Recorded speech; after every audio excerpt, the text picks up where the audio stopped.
ശ്രീ ഹരീഷ് വാസുദേവൻ 8,867 കോടി മുടക്കുമ്പോൾ അതിൽ 5,595 കോടി സംസ്ഥാനമാണ്, കേരളമാണ് നിർവഹിക്കുന്നത്. അതായത് പദ്ധതി ചെലവിൻ്റെ 2/3 സംസ്ഥാനം നിർവഹിക്കുന്ന കേന്ദ്രത്തിൻ്റെ വയബിലിറ്റി ഗ്യാപ്പ് ഫണ്ടായിട്ട് 818 കോടി ഉള്ള ഒരു പദ്ധതിയാണ്. അതേസമയം നമുക്കറിയാം 2034 മാത്രമേ ഇതുമായി ബന്ധപ്പെട്ട സാമ്പത്തിക ഗുണം കേരളത്തിന് കിട്ടുകയുള്ളൂ. ഈ കരാർ കേരളത്തിന് ഗുണകരമല്ല, സംസ്ഥാന താല്പര്യങ്ങൾക്ക് വിരുദ്ധമാണ് തുടങ്ങിയ ഒരുപാട് വിവാദങ്ങളും മറ്റുമൊക്കെ ഉണ്ടായിരുന്നു. പക്ഷേ ആത്യന്തികമായി ഇങ്ങനൊരു പദ്ധതി എന്നുള്ളത് വളരെ കാലമായിട്ടുള്ള ആലോചനയും ആഗ്രഹവും ഒക്കെയാണ്. അത് നടക്കുന്നു.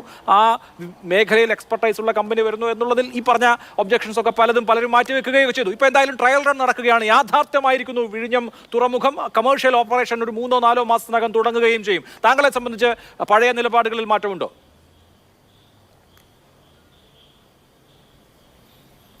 എൻ്റെ 5-6 വർഷം മുമ്പുള്ള, ഒരുപക്ഷെ 8-9 വർഷം മുമ്പുള്ള ചർച്ചകൾ, അതിൻ്റെ വീഡിയോ അവൈലബിൾ ആണെങ്കിൽ അഭിലാഷിന് പരിശോധിച്ച് നോക്കാം. ഞാൻ അന്ന് ചോദിച്ച ചില ചോദ്യങ്ങൾ ഇപ്പോഴും അവശേഷിക്കുകയാണ്. ഒന്ന്, സാമാന്യയുക്തി. നമ്മൾ മറ്റ് സാങ്കേതികത്വമൊക്കെ വിട്ടു കഴിഞ്ഞാൽ സാമാന്യയുക്തി വെച്ച് ആലോചിച്ചാൽ ഭരണഘടനയുടെ വിവിധ വിഷയങ്ങളിൽ പോർട്ട് എന്നതിൽ മേജർ പോർട്ട് എന്ന് പറയുന്നത് കേന്ദ്ര സർക്കാരിൻ്റെയാണ്. കേന്ദ്ര സർക്കാരാണ് ഇന്ത്യയിലെ മേജർ പോർട്ടുകൾ കൈകാര്യം ചെയ്യുന്നത്. അതിനൊരു പോർട്ട് ഡിപ്പാർട്ട്മെൻറ്റ് തന്നെയുണ്ട്. അപ്പോൾ ഏതെങ്കിലും സ്ഥലത്ത് പോർട്ട് ഡെവലപ്പ് ചെയ്യാനുള്ള സാധ്യതകളുണ്ടെങ്കിൽ അതിൻ്റെ ഉത്തരവാദിത്വം, ഭരണഘടനാപരമായ ഉത്തരവാദിത്വം കേന്ദ്ര സർക്കാരിനാണ്, മേജർ പോർട്ടുകളാണെങ്കിൽ. അങ്ങനെ മേജർ പോർട്ട് നമ്മൾ റെയിൽവേ പോലെ ഒരിക്കലും കേരളം കാശ് മുടക്കി റെയിൽവേ ഉണ്ടാക്കേണ്ട കാര്യമില്ല. അതിന് നമ്മൾ കൃത്യമായിട്ട് ഭരണഘടനയിൽ പൈസ വകയിരുത്തിയിട്ടുണ്ട്. അത് കേന്ദ്രത്തിൻ്റെ സ്കീമിൽ വരേണ്ട ഒന്നാണ്. 9,540 കോടി രൂപയാണ് വിഴിഞ്ഞത്തിൻ്റെ ടോട്ടൽ കോസ്റ്റായിട്ട് ഇപ്പോഴിറങ്ങിയ സർക്കാർ ഉത്തരവിൽ പറയുന്നത്. അഭിലാഷ് സൂചിപ്പിച്ച പോലെ 2/3 പണവും സർക്കാരാണ് മുടക്കുന്നത്. നമ്മളുടെ വൈകാരിക ചർച്ചകൾ മാറ്റിവെച്ചാൽ വിഴിഞ്ഞം ഇത്രയേറെ സാധ്യതകളുള്ള, ഇത്രയേറെ കോടിക്കണക്കിന് രൂപ സർക്കാരിന് ഗുണം കിട്ടുന്ന, ഇന്ത്യയിലേക്ക് വരുന്ന മുഴുവൻ മേജർ ഷിപ്മെൻറ്റും കൈകാര്യം ചെയ്യുന്നതിൽ ദുബായിക്കും അല്ലെങ്കിൽ മറ്റ് രാജ്യങ്ങൾക്ക്, കൊളംബോയ്ക്കും ഒക്കെ പണം കൊടുക്കുന്ന കേന്ദ്ര സർക്കാരിന് തന്നെ ചെലവാക്കുന്ന പണത്തിൽ വലിയ ലാഭം കിട്ടുമെങ്കിൽ ഇതൊരു ഐഡിയൽ പോർട്ട് ഏരിയ ആണെങ്കിൽ എന്തുകൊണ്ടാണ് ഒരു സാധാരണക്കാരായ മലയാളിക്കാരുടെ എന്തുകൊണ്ടാണ് ഇതിൽ സംസ്ഥാന സർക്കാരിന് പണം കൊടുക്കേണ്ടി വരുന്നത്? ഇത് സംസ്ഥാന സർക്കാരിൻ്റെ വൈകാരികതയും തിരുവനന്തപുരത്തിൻ്റെ പ്രാദേശികവാദം ഉൾപ്പെടെയുള്ള വൈകാരികതകൾ ചേർത്തുകൊണ്ട് വസ്തുതകൾ മാറ്റിവെക്കുന്നതുകൊണ്ടാണ് ഇത് സംസ്ഥാന സർക്കാരിൻ്റെ സ്വപ്ന പദ്ധതി ആവുന്നതും കേന്ദ്ര സർക്കാരിൻ്റെ സ്വപ്ന പദ്ധതി ഒരു കാലത്തും ആവാത്തതും. കേന്ദ്ര സർക്കാർ മുതൽ മുടക്കി തുടങ്ങേണ്ട ഒരു മേജർ പോർട്ട് സംസ്ഥാന സർക്കാരിൻ്റെ ചെലവിൽ വരുന്നതും ഇതിനകത്ത് ലാഭം നേരത്തെ അഭിലാഷ് പറഞ്ഞ പോലെ 60 വർഷങ്ങൾക്ക് ശേഷം മാത്രം സംഭവിക്കുന്ന ഒരു കാര്യമാണ്. രണ്ടാമത്തെ കാര്യം, വിഴിഞ്ഞം ഒരു നാച്ചുറൽ പോർട്ടാണെങ്കിൽ അവിടെ യാതൊരു തരത്തിലുള്ള ഡ്രഡ്ജിങ്ങും ആവശ്യമില്ല എന്നൊക്കെ പറഞ്ഞ് നടക്കുന്നത് ശരിയാണെങ്കിൽ ഈ ഏറ്റവും അവസാനം എൻവയോൺമെൻറ്റ് ക്ലിയറൻസ് കാലാവധി അവസാനിക്കാൻ പോവുകയാണ്. പുതിയ എൻവയോൺമെൻറ്റ് ക്ലിയറൻസിന് വേണ്ട പഠനത്തിന് 5 മാസത്തെ ടേംസ് ഓഫ് റെഫറൻസിന് ശേഷം അവരൊരു സ്റ്റഡി റിപ്പോർട്ട് പുറത്തു വിട്ടിട്ടുണ്ട്. പബ്ലിക് ഹിയറിംഗിൽ അവർ വെച്ചു. അതിൽ പോലും പറയുന്നത് ഇപ്പോൾ പ്രോജക്റ്റ് നടക്കുന്നതിൽ കപ്പൽ വരാൻ സാധ്യതയുള്ള അതിൻ്റെ തെക്ക് ഭാഗത്ത് വലിയ തോതിലുള്ള അക്രീഷൻ നടന്നുകൊണ്ടിരിക്കുകയാണ്. എന്ന് പറഞ്ഞാൽ അവിടെ മണൽ വന്നടിയുന്ന പ്രദേശമാണ്.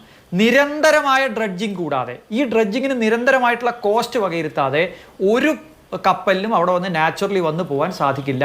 ഈ പറയുന്ന ഹൈപ്പിനപ്പുറത്ത്, ഈ ഹൈപ്പുകളെല്ലാം തള്ളി പറയുന്നതാണ് ഈ പഠന റിപ്പോർട്ടുകളെല്ലാം. അപ്പോൾ സ്വാഭാവികമായിട്ടും മറ്റേതൊരു പോർട്ടും പോലെ നിരന്തരമായ ഡ്രഡ്ജിങ് ആവശ്യമുള്ള, ആ ഡ്രഡ്ജിങ്ങിന് കൂടുതൽ പണം മുടക്കേണ്ട ഒരു പോർട്ടാണ്. അപ്പോൾ സംസ്ഥാന സർക്കാർ ഭീമമായ തുക മുടക്കിയതിന് ശേഷം നേരത്തെ ശ്രീ പിണറായി വിജയൻ ഇലക്ഷൻ കാലത്ത് ഫേസ്ബുക്കിൽ ഉന്നയിച്ചതുപോലെ LDF സർവകക്ഷി യോഗത്തിൽ എഴുതി കൊടുത്തതുപോലെ, ബഹുമാനപ്പെട്ട അന്നത്തെ LDFിൻ്റെ നേതാവ് ശ്രീ തോമസ് ഐസക്കാണ് ആ വിഷയം LDF സർവകക്ഷി യോഗത്തിൽ പ്രസന്റ് ചെയ്തത്. ഇതൊരു പ്രദേശത്തിൻ്റെ CRZ നിയമങ്ങളിൽ ഇളവ് കൊടുക്കുകയും ഭീമമായ തുക വരുന്ന ഏതാണ്ട് 3000 കോടി രൂപയോളം വരുന്ന ലാൻഡ് അദാനിക്ക് കൈമാറുകയും ചെയ്തതിന് ശേഷമാണ് ഈ പ്രോജക്റ്റിലേക്ക് അദാനി വരുന്നത്. നമ്മൾ പറയുന്നത് ശരിയാണെങ്കിൽ, കേരളവും മാധ്യമങ്ങളും കൊട്ടിഘോഷിക്കുന്നത് ശരിയാണെങ്കിൽ, എന്തുകൊണ്ടാണ് അഭിലാഷ് ഇന്ത്യയിലെ മറ്റൊരു പോർട്ട് ഏജൻസിയും ഈ പോർട്ട് ഡെവലപ്പ് ചെയ്യാൻ വരാത്തത്? നമുക്ക് കൊള്ളാവുന്ന ചരക്കാണ് കൊടുക്കാനുള്ളെങ്കിൽ ആളുകൾ വന്ന് വാങ്ങിക്കില്ലേ? നമ്മൾ എന്തുമാത്രം ഇളവ് ഇതിന് കൊടുത്തു. കബോട്ടാഷ് നിയമത്തിൽ ഇളവ് പ്രഖ്യാപിച്ചു, പല തരത്തിലുള്ള സാമ്പത്തിക ഇളവുകൾക്ക് പ്രഖ്യാപിച്ചു. എല്ലാം കഴിഞ്ഞിട്ട് 100 ഹെക്ടർ സ്ഥലം CRZൽ നിന്ന് ഇളവ് കൊടുത്ത് സ്റ്റാർ ഹോട്ടൽ, മൾട്ടി സ്പെഷ്യാലിറ്റി ഹോട്ടലുകൾ ഉൾപ്പെടെയുള്ള വ്യാവസായിക ആവശ്യങ്ങൾക്ക് ഉപയോഗിക്കാനുള്ള ഇളവ് വരെ കൊടുത്ത് ലാൻഡ് ഉൾപ്പെടെ കൊടുത്തതിന് ശേഷമല്ലേ അദാനി വന്നത്? അദാനി അല്ലാതെ വേറെ ആരും വന്നില്ലല്ലോ.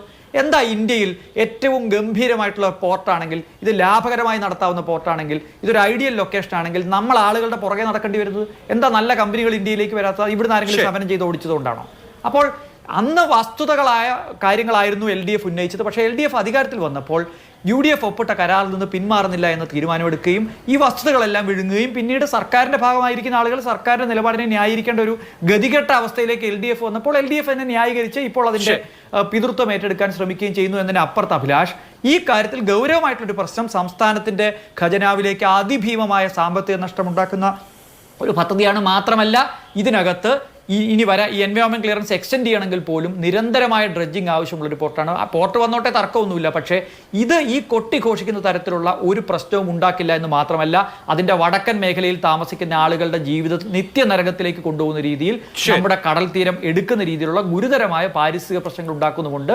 ആ പദ്ധതി മുമ്പോട്ട് പോകുമ്പോൾ ഇത് സമഗ്രമായി പരിശോധിച്ചല്ലാതെ പോകരുത് എന്നാണ് എൻവയോൺമെന്റ് ക്ലിയറൻസിനെതിരായി കേസ് കൊടുത്തപ്പോൾ ഞങ്ങളൊക്കെ പറഞ്ഞത്. ആ നിലപാട് ഇപ്പോഴും നിൽക്കും. ശരി.